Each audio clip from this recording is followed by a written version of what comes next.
The departure board glowed above them as travelers laughed and reunited, unaware that a marriage was already ending. She walked beside him, fingers resting comfortably in his hand. Her suitcase still tagged from a 15-day work trip she swore meant nothing. He noticed the unfamiliar scent on her coat. He said nothing. At home, the lights felt warm, almost welcoming. She unpacked souvenirs and lies with the same careful smile, talking about meetings and teamwork as if repetition could make it true.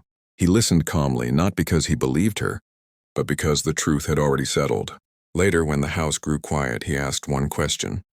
Not angry, not suspicious, precise, if it was just work. Who paid for the flight? She laughed first. Then she looked away. Then her phone lit up with a name she didn't want him to see. That was the moment everything changed. He didn't confront her. He didn't argue, he smiled. Because some men don't react to betrayal. They document it. They prepare. They wait. And when the truth finally moves, it doesn't ask for forgiveness. It collects everything. The morning she left for the airport began like every other weekday, wrapped in routine and small, forgettable habits that never felt important until later. The kettle whistled softly in the kitchen while sunlight crept through the curtains, laying pale stripes across the tiled floor. He sat at the dining table with his laptop open, pretending to read emails while watching her move around the house with a calm confidence that now felt rehearsed, like an actor who had memorized her marks too well. She was dressed differently than usual, not in her stiff office clothes or comfortable homeware, but in something lighter, softer, almost playful. Her suitcase stood by the door, clean and new, the kind people buy when they expect good memories. She hummed under her breath while checking her phone, smiling at something on the screen before locking it. Quickly, when she noticed his eyes, lingered too long. 15 days will fly by, she said casually, looping her scarf around her neck. Her voice carried reassurance, the practiced tone of someone who had already explained the story in her head several times.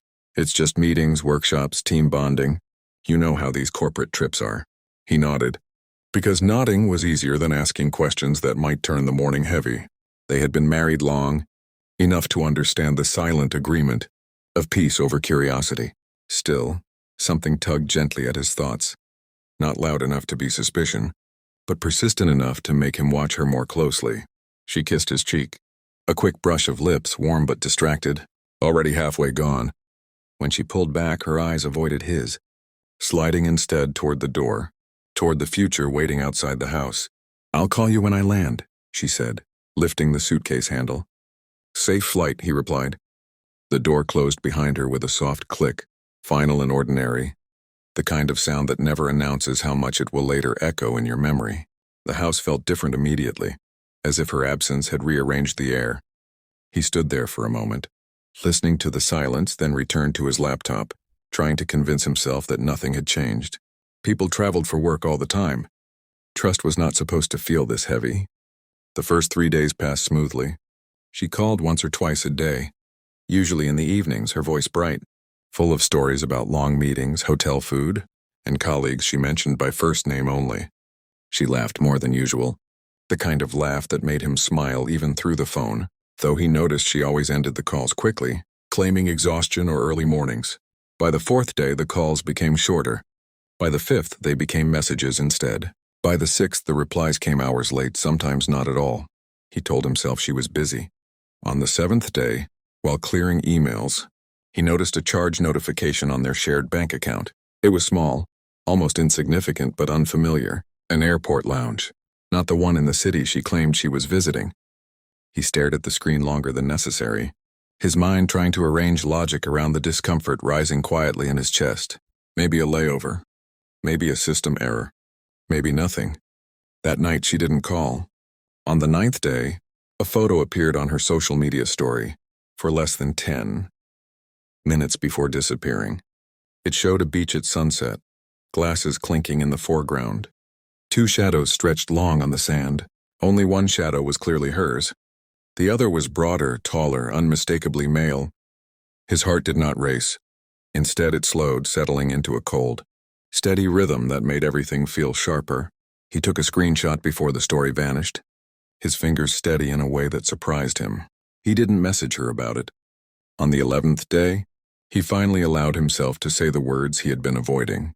Not aloud, not even fully formed, just a thought that sat beside him as he worked, ate, and slept alone in their bed. She is not alone. The name work husband came back to him then, something she had once laughed about over dinner months earlier, describing a colleague who understood her stress, who helped her through long days, who just got her. He had laughed too, dismissing it as harmless office humor. Now the joke felt old and cruel. By the 14th day, he had stopped waiting for her messages. Instead, he began to look quietly and carefully, not angered. Without confrontation, he searched flight details, hotel locations, timestamps.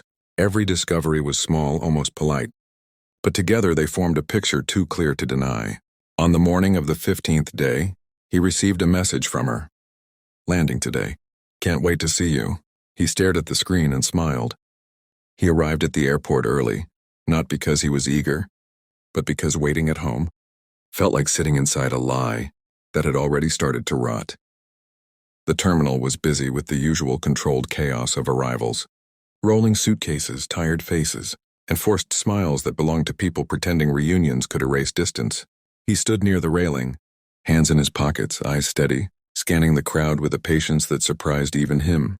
When she finally appeared, she looked rested in a way that work trips rarely produce. Her skin carried a softness, her posture relaxed, her smile easy and unburdened. She spotted him and waved enthusiastically, pulling her suitcase behind her, as if nothing in the world weighed on her conscience. "There you are," she said, hugging him tightly. The embrace lasted a second longer than usual, as though she were anchoring herself, making sure the ground beneath her feet was still solid. "I missed you." He inhaled slowly, catching a scent that wasn't hers, something unfamiliar layered beneath her perfume. He let go first. "Welcome back," he said.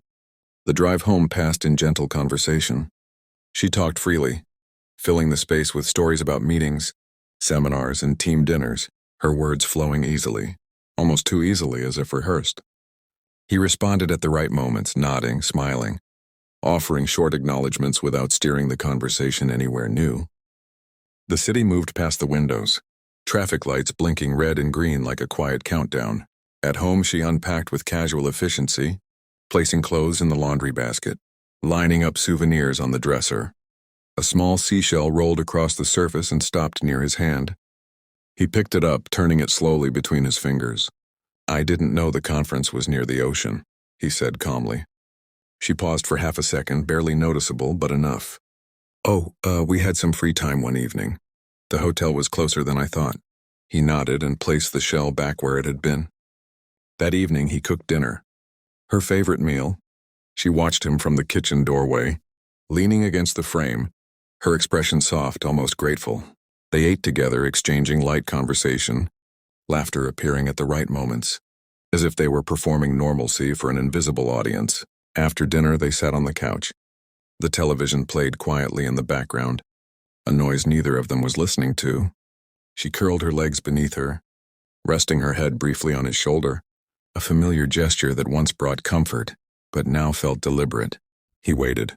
He let the minutes stretch, allowed her to settle into the safety she believed she had preserved. Then, without changing his tone, without turning to face her, he asked the question, "Who paid for the ticket?" Her body stiffened, subtle but unmistakable. She lifted her head slowly, turning to look at him. Her expression puzzled, almost amused. "What do you mean?" she asked lightly. "The flight," he continued, his voice even. "You said the company handled everything.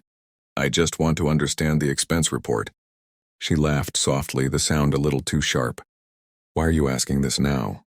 He turned to face her then, meeting her eyes directly.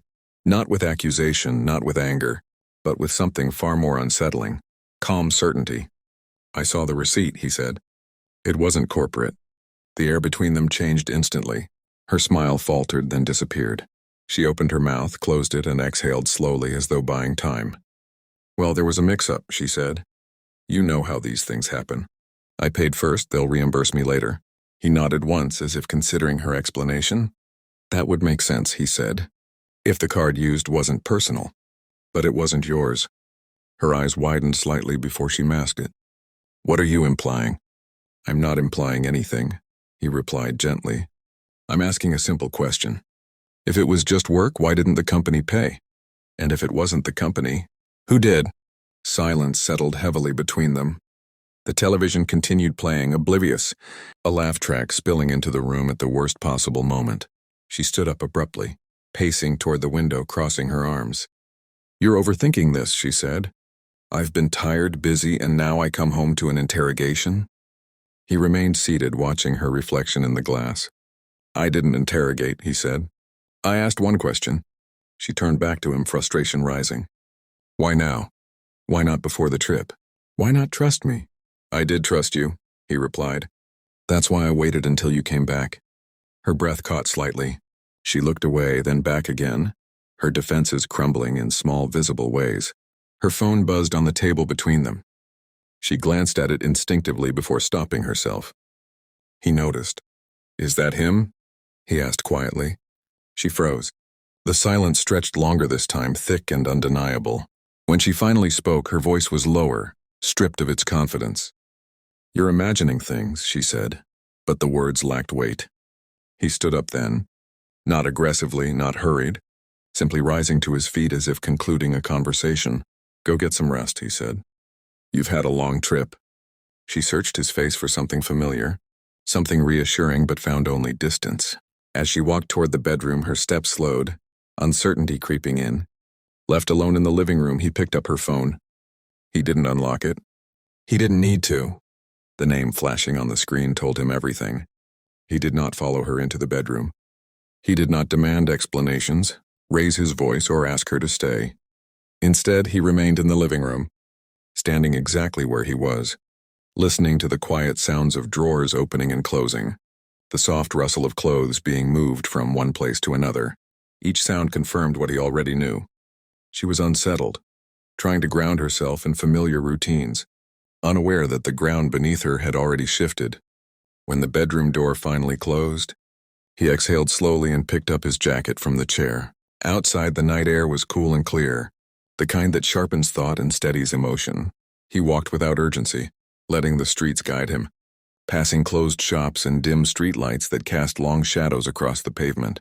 This was not the walk of a man running from his pain, but of one arranging it carefully, placing each feeling into its proper place so it would not interfere with what came next.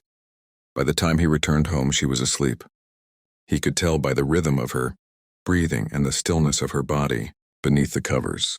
He lay down beside her, staring at the ceiling, counting the spaces between thoughts rather than the thoughts themselves. Sleep came slowly, but when it arrived, it was deep and dreamless. The following morning unfolded with careful normalcy. She woke first, moving quietly around the kitchen, preparing coffee as if the night before had been nothing more than a brief misunderstanding. When he joined her, she smiled cautiously, watching his face for signs of confrontation. "Did you sleep well?" she asked.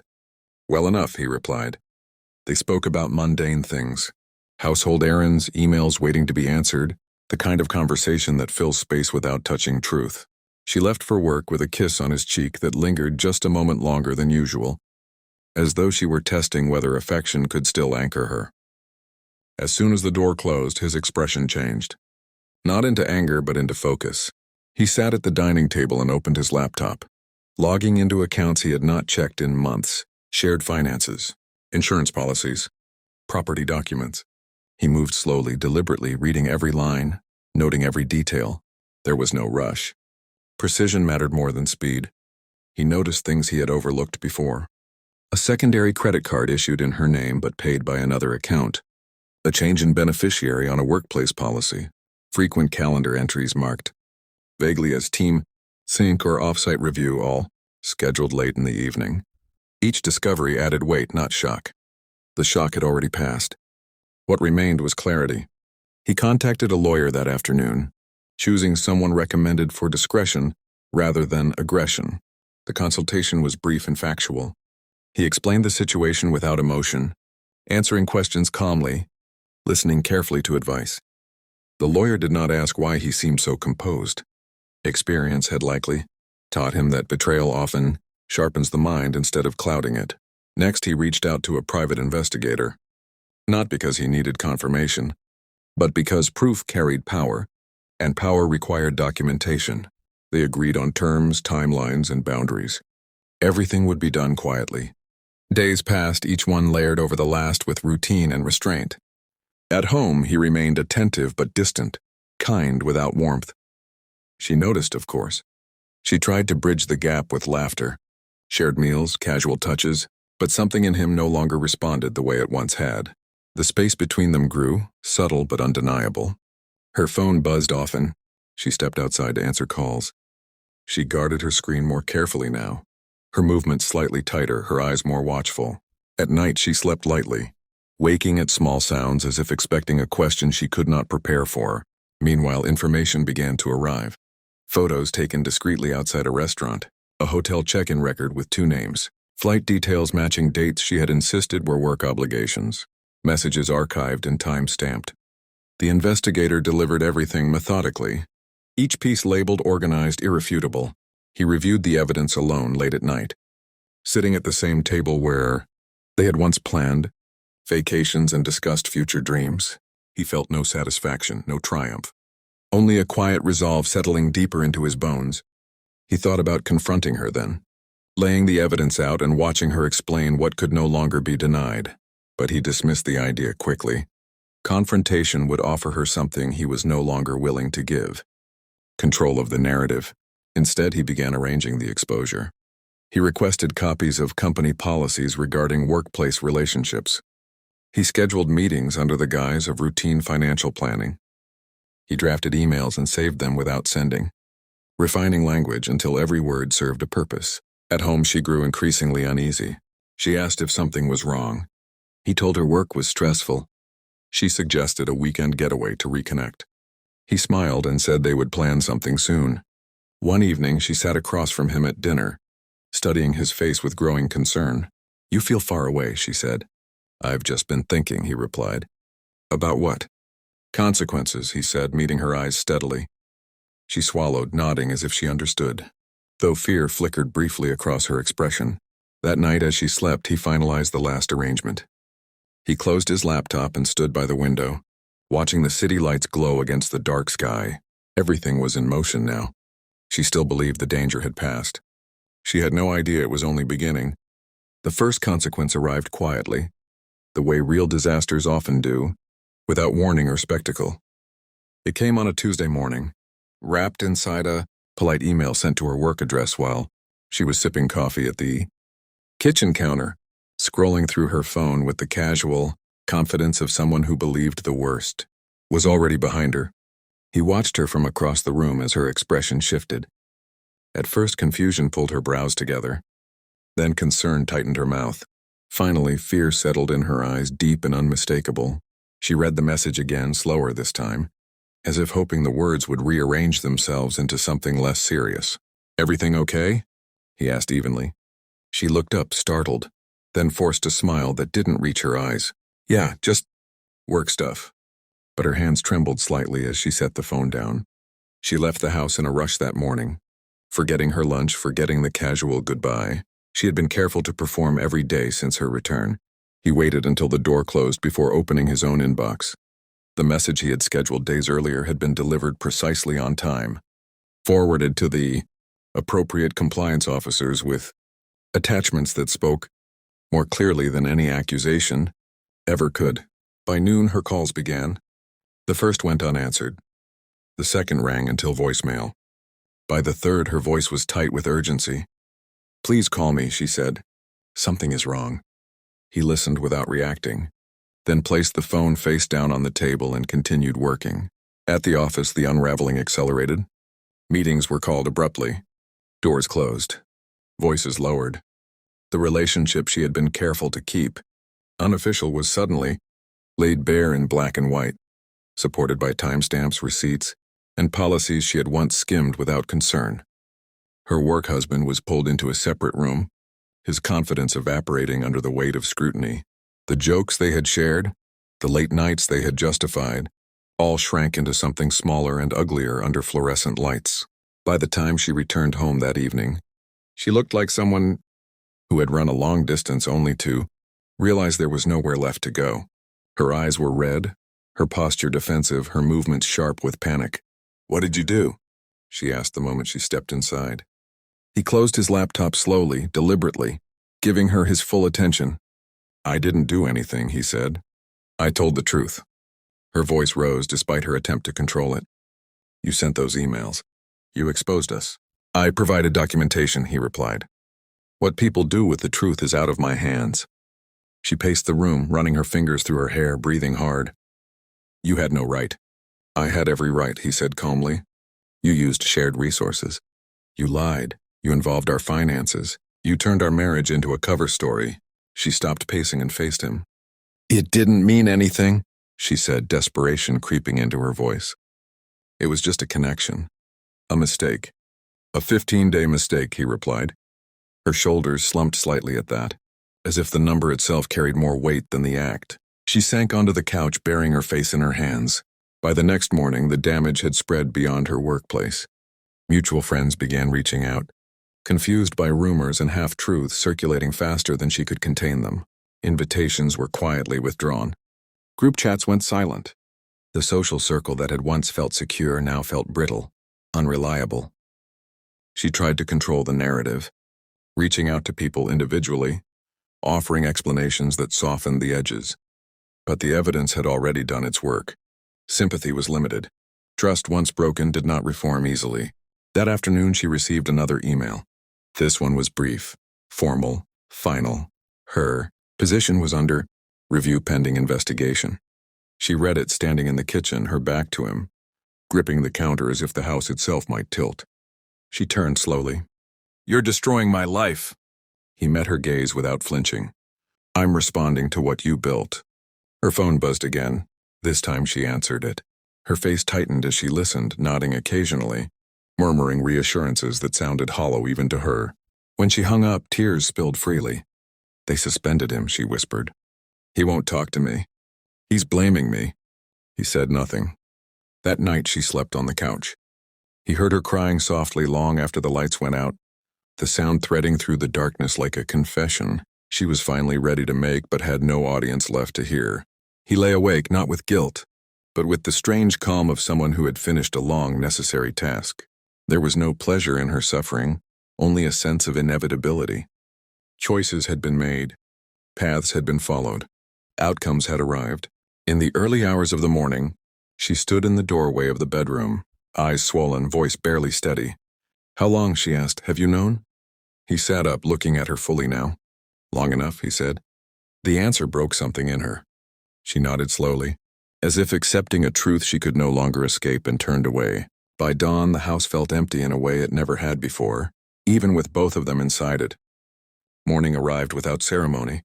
No dramatic arguments. No slammed doors. Just light filtering through the curtains and settling on a house that no longer held two people moving toward the same future.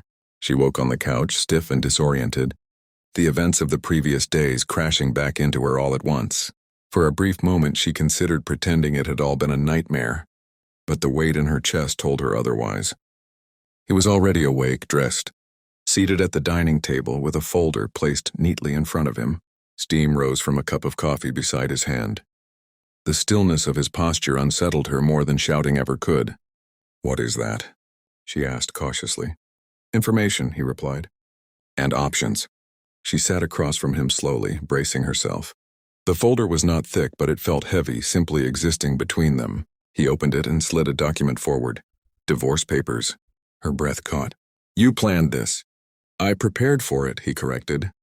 "Planning implies hope. This is acceptance."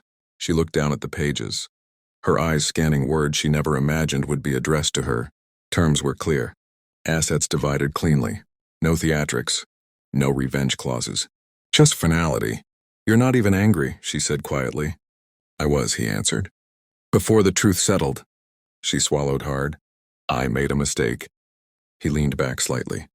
"A mistake is forgetting an anniversary." This was a choice repeated every day for 15 days. Tears streamed freely now. "I thought I could come back and fix it." He shook his head gently. "You came back to a marriage that no longer existed. You just hadn't been told yet." She reached for his hand instinctively, then stopped herself halfway, as if remembering she no longer had permission. Her voice broke. "Do you know what I lost?" "Yes," he said, "I do." She laughed weakly through tears. "My job is gone. My reputation is damaged. Everyone knows. He nodded. That is the cost of secrecy when it fails. She looked at him then, really looked, as though seeing him clearly for the first time since the trip. And what did you gain? He considered the question carefully before answering. Peace. The word hung in the air, simple and devastating. She signed the papers with shaking hands.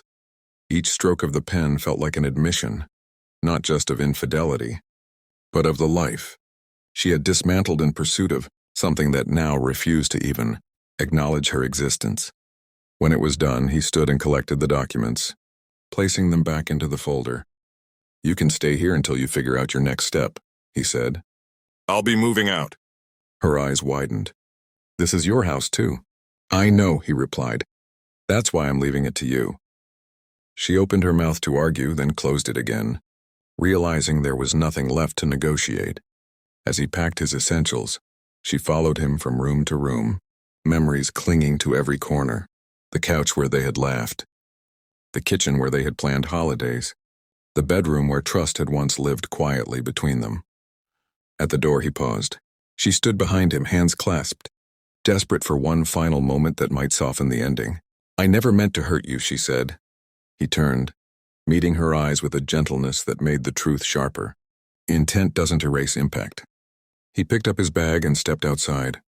She watched from the doorway as he walked away, his figure growing smaller with each step, carrying with him not anger, not bitterness, but something far more permanent, closure. Later, alone in the house, she sat on the couch where she had slept the night before. Her phone buzzed once, a notification confirming the termination of her employment. Another buzz followed, a message from a friend politely declining to get involved. She set the phone down and stared at the wall. For the first time since the trip, there was no one left to lie to. The 15 days she had believed were an escape had become the defining moment of her life, not because of the affair itself, but because of what it revealed about her, willingness to risk everything for something that was never real. Outside, the city moved on, indifferent to her loss. Inside, she finally understood the truth she had avoided from the beginning. Some questions do not ask for answers. They demand consequences.